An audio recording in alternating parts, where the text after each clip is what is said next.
Berdasarkan rekaman suara yang diunggah oleh Hotman Paris saat diculik, korban sempat menelepon dan meminta untuk dikirim uang. Awalnya, korban meminta 13 juta rupiah kepada keluarga agar bisa selamat.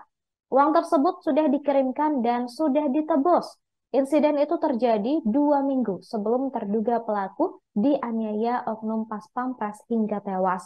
Kemudian saat penganiayaan kedua, korban kembali memohon kepada keluarganya untuk dikirim uang 50 juta rupiah. Saat menelepon, korban memohon sambil menangis diduga saat dianiaya. Akibat penganiayaan tersebut, saudara, pelaku mengalami sejumlah luka, yakni patah tulang di rusuk, rahang, serta sejumlah luka di bagian tubuh lain. Video rekaman saat korban menelepon beredar luas di media sosial meminta dikirimi uang 50 juta rupiah. Dalam percakapan tersebut juga terdengar bahwa Imam Mashkur menyebut dirinya sedang dipukuli. Insiden ini berawal pada 12 Agustus lalu saat Imam Mashkur didatangi pelaku, kemudian dibawa pergi secara paksa.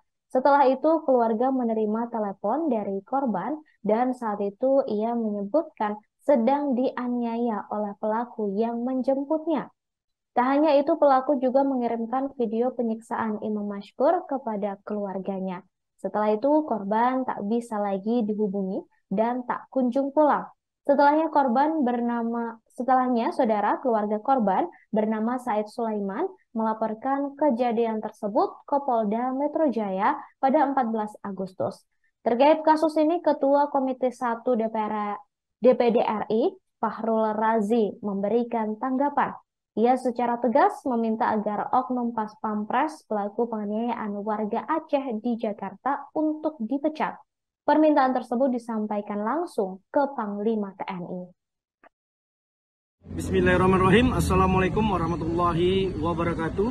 Kepada yang terhormat Panglima TNI, Laksamana TNI Yudo Margono, dan juga Komandan Pas Pampres Maijen TNI Rafael Granada, serta Komandan Puspomat Lejen TNI Chandra Wisukoco, saya Fahrul Razi, Ketua Komite 1 DPD RI yang juga Senator dari Provinsi Aceh, pada pagi ini mendengarkan informasi yang viral di media terkait dengan meninggalnya warga Biren atas nama Imam Mashkur, di mana telah dilakukan penyiksaan hingga menghilangkan nyawa yang dilakukan oleh oknum Pas Pampres atas nama RM.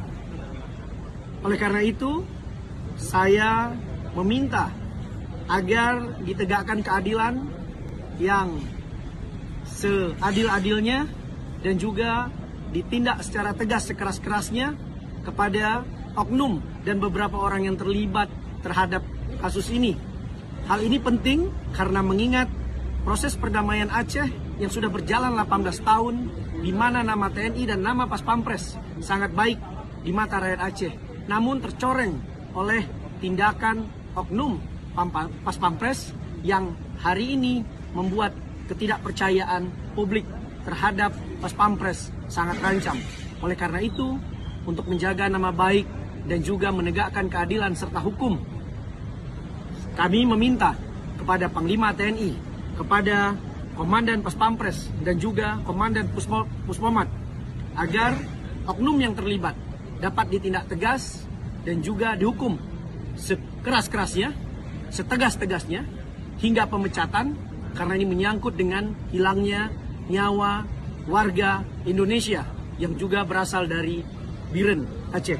Oleh karena itu, tindakan ini tidak bisa ditolerir, meskipun pada tahun 2014 pernah terjadi oknum TNI yang melakukan pembakaran hingga menghilangkan nyawa terhadap salah satu warga Aceh yang merupakan juru parkir di Monas dan telah ditindak tegas. Namun kali ini harus kembali dilakukan tindakan tegas dan hukum ditegakkan sekeras-kerasnya. Demikian pernyataan ini saya sampaikan. Terima kasih. Saya Fahrul Razi, Ketua Komite 1 DPD RI. Wabillahi taufiq wal hidayah. Wassalamualaikum warahmatullahi wabarakatuh. Terima kasih sudah nonton. Jangan lupa like, subscribe, dan share ya.